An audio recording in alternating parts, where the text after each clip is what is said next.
may nakialam na anak. Isa sa anak.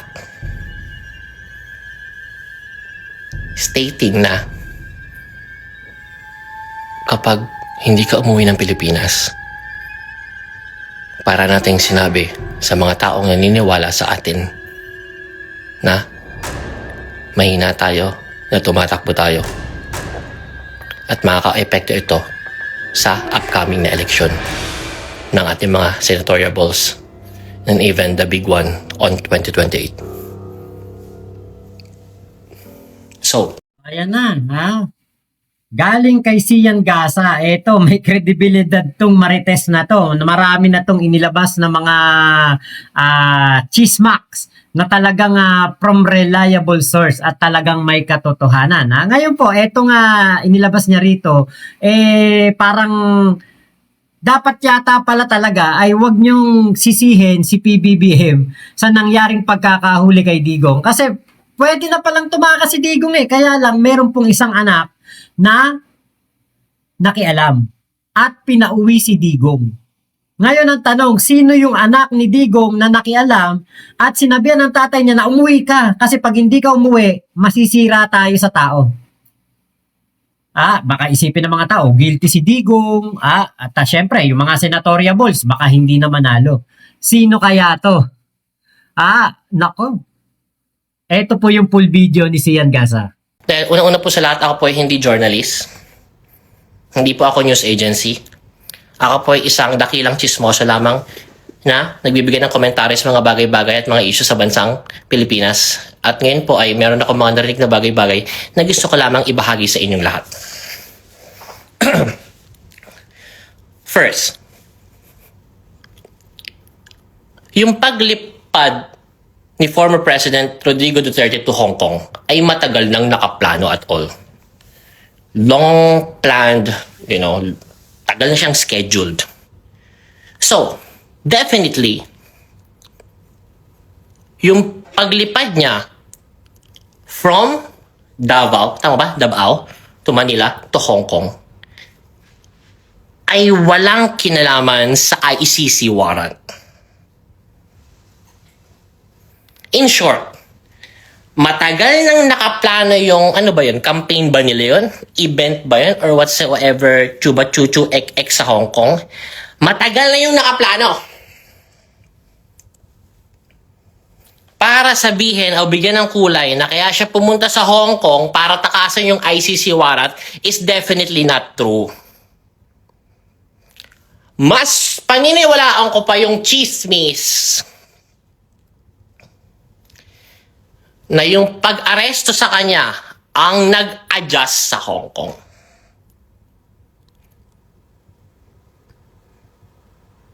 Can you follow? So, ano ba talaga nangyari doon, Sian? So, based sa chismis na narinig ko, punta sila ng Hong Kong. Wala nakakaalam nung ICC warrant. Meron lang isang source na tsumika sa Duterte team na may posibilidad na meron ng nakahain na ICC warrant.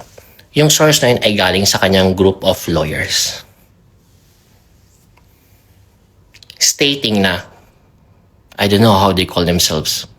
Sige, on my own words na lang, President Duterte, may posibilidad na paglabas mo ng Hong Kong is mag-i-issue bigla sa'yo ng ICC warrant.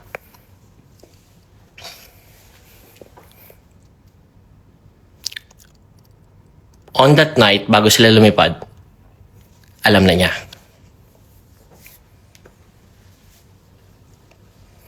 So, technically speaking, it will be very strategic na lumabas siya ng bansa. Kumbaga parang ganito yun Okay, meron tayong planong paglipad sa Hong Kong, meron tayong event sa Hong Kong. Sabi mo, meron akong warrant. So, ang dating ngayon, walang dapat i-consider para hindi lumipad. Because it's very strategic na kung meron pala akong warrant, mas okay lumabas ako ng bansa. So, kahit nalaman niya on that night na meron pala siyang warrant, hindi mo dapat i-consider, strategically speaking, practically speaking, na naku, hindi tayo lilipad, dito na lang tayo sa Davao. Hindi eh. Pabor eh. So, on that night, tuloy pa rin ang plano. Pero as much as possible, ito palang warrant na to talagang dapat walang makaalam. Sumingaw. Naalala niyo pa yung kauna-unahang article na hindi official mula sa isang website. Hindi to news agency na unang nag-release na former President Rodrigo Duterte, meron na daw warrant of arrest mula sa ICC. Walang naniwala, men.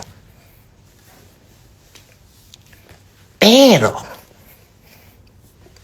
dahil dito sa isang website, hindi ko pwedeng banggitin kahit alam na ng utak ko kung ano yun bawal ko banggitin dito Dahil doon sa unofficial article, news article, nung website na yun, sumingaw. Nag-trending social media. Na no choice ang ating government na kailangan nila mag-release ng statement about it. Naalala niyo yung mga unang statement? Why klaro? Walang klaro. Tama. Naalala niyo pa yun? Ano ba yung official statement na yun?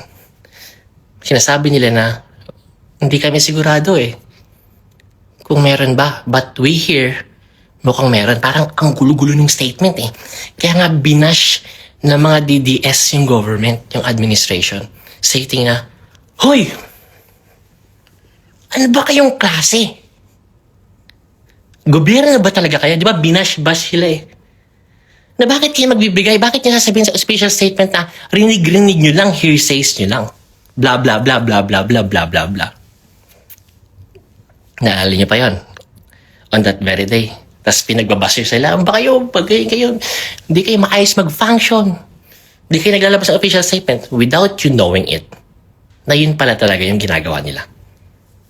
They're intentionally doing it. Not confirming, not denying. Eto na, Mars. May kakapitan ka na. Ganyan, kapit ka naman. Dapat kapit na kapit ka dito. Alam mo, natatainga ako sa totoo lang Kaya medyo wala ako sa mood. Wala pa ako sa mood dito Hindi pa okay yung mood ko ngayon kasi kanina pa ako nadjejebs. Pero dahil meron akong responsibility, obligation sa mga marites ng Pilipinas kagaya ninyo nanonood dito. So, pinipilit ko lang na ayusin tong kwento to. Kumapit ka na, Mars. Eto na.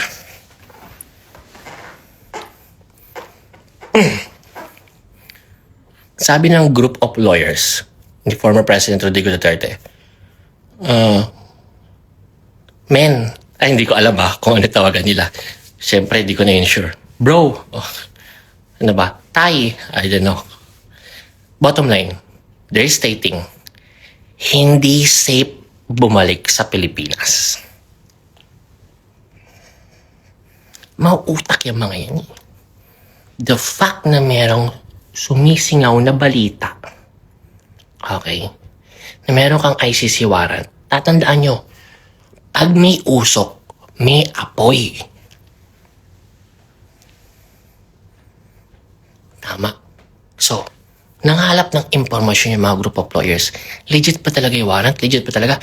Wala sila makuha confirmation Pero ang pinopoint out nila, kung merong usok, may apoy, at hindi ka safe umuwi ngayon, eto na ang plot twist.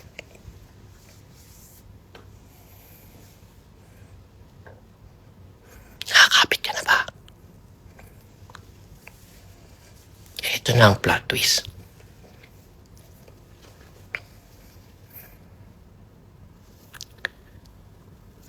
May nakialam na anak.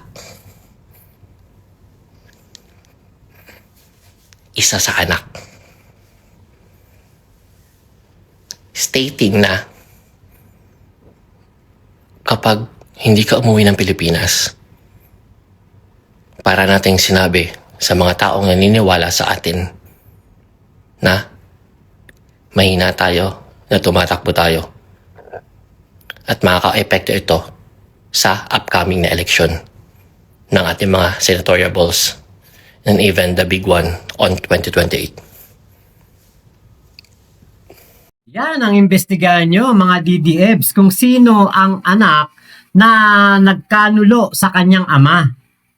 Sisikay ng sisikay PBBM, hindi daw tinutulan ng paghuli kay Digong, hindi pinigilan ng Interpol, pinabayaan lamang si General Torre na huliin si Digong, di ba? Ganyan ang mga sinasabi ninyo. Yung pala, yung anak pala ang siyang may pakana. Saan ka nakakita ng isang anak na ipapahamak ang kanyang ama? Awang-awa kayo kay Digong. Galit na galit kayo kay PBBM dahil pinahuli si Digong. Yun pala, meron na palang pagkakataon si Digong at alam niya na may warrant of arrest at pwede na siyang hindi umuwi ng Pilipinas. Merong umepal na isang anak. Ang tanong, sino tong anak na to? Diba? Dapat pala hindi kayo magalit kay PBBM. Kasi kagustuhan pala nung anak ang mga pangyayari. Kagustuhan ng isang anak. Alam nga namang etong si Yan Gasa ay gagawa ng kwento. Accurate na accurate ang kanyang mga kwento, saktong-sakto sa mga pangyayari. Imposible naman na si Kitty ang magsabi niyan kay Digong na umuwi ka. Kasi eto si Kitty, bata pa to, wala pa tong muwang sa politika. So maaring si Baste, si Sara, or etong si Pulong. Diyan sa tatlo na yan. Diyan sa tatlo na yan. Kasi nga, eto rin, naisip ko, baka iniisip nung mga anak ni Digong, o nung isa sa mga nagkanulo na anak ni Digong, hindi naman ikayan mahuhuli si tatay, hindi naman mahuhuli yan. Hindi huhulihin yan. May certiorari, merong TRO.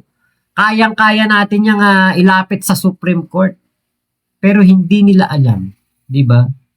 Na walang makakapigil sa gagawin ni General Torre at ng Interpol. Naging kampante sila. Siguro, baka sinabi kay Digong, huwag kang mag-alala, tay, uwi ka, akong bahala, hindi ka madadala ng Interpol. Diba? Ako, kumwari, tatay ko yan, di bali na. Doon ka na lang sa Hong Kong, doon ka na lang sa China. Huwag ka nang umuwi. Dito na lang kami, ikaw na lang dyan, bahala ka na dyan, dyan ka na lang. Hanggang meron kang standing warrant, hanggang ikay pinaghahanap ng ICC, ng Interpol, dyan ka lang. Magtago ka. Huwag kang uuwi kung mahal talaga nila ang kanilang ama. Kung mahal talaga nila yung kanilang ama. Ngayon meron akong separate vlog patungkol dito na parang merong Cold War between the Duterte family. May Cold War yan. Napansin ko na merong meron akong napansin iba-vlog ko yan sa mga susunod na araw. Diba? Kaya po mali na sisihin ng mga DDF si PBBM. Dahil isa pala sa mga anak ang nagkanulo kay Digong. So, sabi ng isang anak, I don't know how they call, tatay, papa, daddy, I don't know, I'm not sure. I think kailangan mong bumalik sa Pilipinas to show all of them na hindi tayo basta-basta tumatakbo. Pero, sabi niya, before natin gawin yan at before natin pagdesisyonan yan, tatawagan ko muna yung insider, yung contact natin sa loob. May tanim sila, definitely. Ito na ang plot twist over plot twist.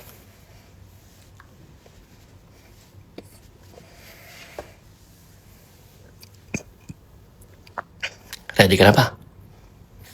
Baka di mo kayanin, baka isipin mo, Netflix yung pinapanood mong kwentutan. Tinawagan na yung contact sa loob. Pagtawag sa contact, sabi ng contact, balikan ko po kayo after a few hours. Bumalik after a few hours. Hindi po totoo yung warrant. Propaganda lang po ito. Paano nangyari yan? Na-identify na pala nila na itong contact o tanim nila sa loob na insider ay hawak ng Duterte camp. Binigyan siya ng wrong info via message. Stating sa lahat ng staff sa loob, alright, na mala group message, group chat, lamin yung send to many, na yung warrant ay hindi totoo at wala tayong any confirmation na natatanggap dito. Pero sa kanya lang sinend.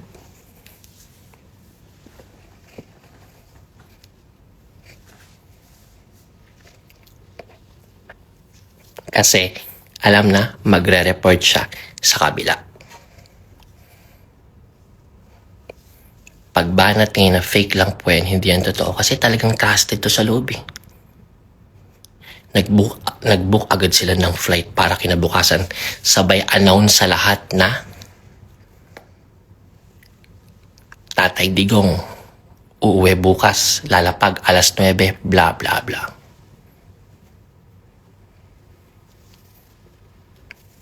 So, recap lang tayo ha. Bago pa lang lumipad, alam na agad nila na merong ganong possibility. Pagdating nila dun sa Hong Kong, binilaan siya ng mga lawyers na wag umuwi. Delikado. Alright? Hindi worth it yung risk. Kaya lang merong nakialam na isang anak na uulitin ko, meron nakialam na isang anak na pinakinggan ni former President Rodrigo Duterte. Kasi meron daw siyang insider sa loob na nagsasabi na hindi daw yun totoo yung warrant. Kaya lang ito palang insider sa loob ay identified na, kaya feedan siya ng wrong information para mag-report ng wrong information sa kanilang kampo. Kaya napilitan siyang umuwi. Then boom, the rest is history. You know what's the funny with this thing is everything is by the book. You know, everything is by the book. Technically speaking, you know, nagawa nila lahat within the power or the reach of the law. Kaya lang, na-weaponize lang through their own personal gain. And nakakalungkot lang kasi, syempre, based sa kwento, based sa plot, avoidable pala siya. Sana hindi pala siya nangyari. Kung nakinig lang sana yung former president sa group of lawyers niya at hindi sa kanyang anak. Yun lang, and I hope and I pray that the former President Rodrigo Duterte will be healthy naharapin ang kasong ito sa Hague, Netherlands. Wala sana siya maging sakit or kayanin niya all the way. And I just hope na magkaroon din ng kapayapaan, ang ating bansa na sobrang divided ngayon with this political shit. Kasi at the end of the day, if two superpowers inside the country ay nagbabanggaan, walang ibang talo kundi ang mga mamamayan. And I just feel sad now for my own kababayans that this thing is happening sa loob ng ating bansa. So I just pray that maging maayos ang lahat sa lalong madaling panahon. Yun lang, and thank you sa pakikinig, ha? God bless you all. Bye-bye. How do I end this? Paano ba i-end tong live? I forgot. Men, ex ko lang ba to? Tama na? End ko yung live, ex. And now? O ayan na, ngayon, heto na. Ito ang pinakamatinding tanong, sino yung anak? Ako may hula ako eh. Kayo, kung may hula kayo, kung may hula kayo kung sino yung sa tatlong anak ni Digong, na nagkanulo sa kanya, i-comment nyo po dyan sa baba. Tanggalin na natin si Kitty sa eksena kasi hindi si Kitty yan dahil si Kitty po ay bata pa, walang alam sa politika, hindi niya alam ang mga ganitong strategy. TikTok lang siya, pang TikTok lang pang TikTok, Instagram lang si Kitty. Ngayon, yung hinala nyo, yung hula nyo, comment nyo po niya sa baba at yung inyong opinion. Malay natin baka parehas tayo ng opinion, baka parehas tayo ng hula. Ako, ito, hula ko. Talagang habang sinasabi ito ni Sian Gasa, habang pinapanood ko ang kanyang live, ang hula ko talaga, walang iba.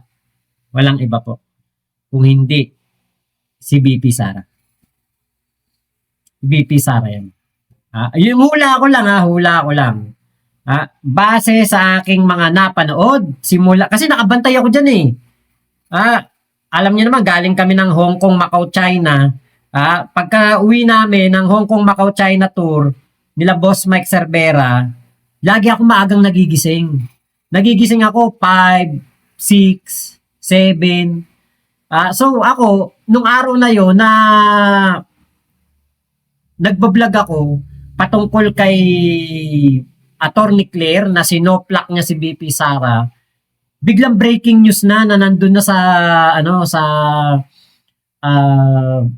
naiya ang mga DDFs, vloggers. Sabi ko, ang aga naman itong pumunta eh. Ang sabi ni Harry Roque, alas 4 pa yata ang flight. Sabi ko, ang aga naman ito. Alas 8 lang, alas 9 nasa naiya na eh. Ang flight hapon pa. Kaya alam niyo po, sakto eh. Yung mga kwento niya ni Sian Gasa, doon ko napagtanto, si BP Sara yun. Yung nagkanulo sa kanyang ama, siya pala ang dapat sisihin. Kasi tama yung sinabi ni Sian Gasa, avoidable pala ang pangyayari na ito. Pwedeng si Digong ay masaya ngayon na nasa Hong Kong, China, o kung saan mang lupalop ng mundo na pwede siyang magtago na hindi siya mahahabol ng Interpol, hindi siya mahahabol ng ICC. Pero, di ba, dahil sa sinabi ng kanyang anak, ayan na. Di ba? Nakinig siya. Pahamak yung kanyang anak, di ba? Pahamak ang kanyang unika iha. Kung tama na si Sara ang siyang nagpauwi.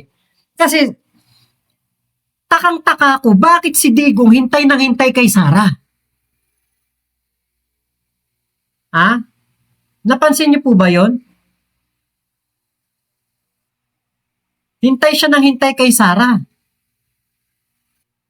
Naalala nyo, yung mga panahon na si Digong ayaw niyang umalis pa ng bansa.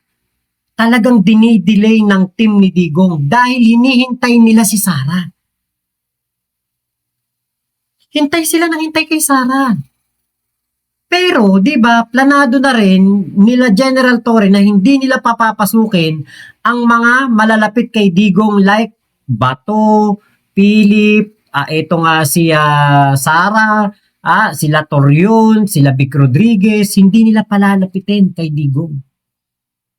Si Sara ang hinihintay ni Digong. Yan ang yan ang hula ko eh. Si Sara ang naging dahilan ng pagkakahuli ni Digong. Kung hindi siguro pinauwi, walang gulo, walang division, di ba, na tinatawag. Problema na ng Interpol. Kung paano nila uhulihin si Digong sa China. Labas na ang Pilipinas. Wala na tayong magagawa doon kasi wala naman sa jurisdiction natin si Digong. Hindi naman pwedeng utusan ni PBBM si Digong, sumuko ka na. Hindi pwedeng utusan ni General Torre na, nandiyan ka sa China, sumuko ka na. Hindi pwede. Diba? So, avoidable pala talaga ang mga pangyayari na ito. Pero dahil sa kagustuhan ng isang anak na hindi masira ang kanyang political career, political plan sa 2028, Kasi yun ang sabi si Yan Gase. Sa election 2028, masisira sila ngayon sa darating na 2025, yung mga senatoriables nila. Tapos, yung pagdating ng 2028 election, masisira din sila. Sino ba yung matunog na kakandidato sa 2028? Si Sara. So malakas ang aking kutob na si Sara ang nagpauwi kay Digong kahit na may nakaambang warrant of arrest ng ICC. Ano to? Pinagpalit ni Sara ang kanyang plano sa politika kaysa ang kanyang ama na hindi mahuli ng ICC? Diba parang ganun ang nangyari? Parang pinagkanulo ni Sara Duterte ang kanyang ama. Aba, umuwi ka rito. Kapag hindi ka umuwi, hindi ako mananalo sa 2028. Diba? Sobrang mahal ni Digong yan, si Sara Duterte. Spoiled nga daw po yan kay Digong eh. Diba? Sabi nga ni Digong, hindi siya umuubra sa anak niya na yan. Diba? Kaya yan na nga. Yan na nga ang ating kumbaga napansin. Yan ang aking naging obserbasyon. Na etong si Sara Duterte ang siyang nagpauwi kay Digong kaya po nahuli ng ICC. So ngayon mga DDEBs, 'di ba? Mag-obserba kayo. Imbestigahan niyo 'to. Kasi hindi pwedeng sisi kayo ng sisi kay PBBM. Gayong eto naman pala talaga ay avoidable kasi yun naman talagang katotohanan. Pwedeng hindi umuwi si Digong. Gabi pa lang, alam na nila na mayroong warrant of arrest. Pwede na siyang hindi umuwi. May plano ng hindi umuwi. Ibig sabihin, totoo yung sinasabi ni Trillanes at De Lima na meron po talagang plano na kumuha na ng asylum doon sa China si Digong. Pero dahil sa pagmamahal niya kay BP Sara, umuwi pa din. Kaya pala hintay kay BP Sara. No, nakakaawa si Digong ngayon kasi pinagkanulo po ng sariling anak. Yun po ang nakakalungkot. 'Di ba sa istorya ng Biblia, yung Jesus ay ipapako sa krus, 'di ba? Pinagkanulo siya kapalit ng ilang pirasong pilak ni Judas Iscariote. Yun po ang anak niya, naghudas mismo sa kanya. Napaka-imposible talaga ng na to, no? Pamilya na tong gulo, no? Malayong-malayo sa mga pamilya ng mga politiko nung mga unang panahon, saka yung mga kasabayan ngayon, talagang sila po yung magulong pamilya. Talagang sila, mga ganid, mga greed of power, sariling ama. Isusubo sa kapahamakan. Tapos gagalitin ng taong bayan, gagalitin ng mga Pilipino sa bagay na yan, di ba? Doon nila isisisi sa Pangulo na walang kamalay-malay. Sumunod lang sa patakaran ng Interpol dahil tayo signatory. Si General Torre na sumunod lang din sa kanyang trabaho. Ay nako. So yun lamang po. Maraming salamat sa pagsama nyo dito sa aking vlog na ito. Ingat po kayo at nasa mang panig kayo ng mundo. Mahalin nyo po ang mga magulang ninyo. Huwag nyo po ipapahamak. Ako wala na akong nanay tatay. Nalulungkot ako kasi swerte nga nila. Di ba meron pa silang tatay, meron pa silang nanay. Pero nagawa nila ipagkanulo yung mga tatay nila. No? Bye-bye. Salamat po sa inyo. Mama chup chup. Love you. God bless us all, Pilipinas. God first.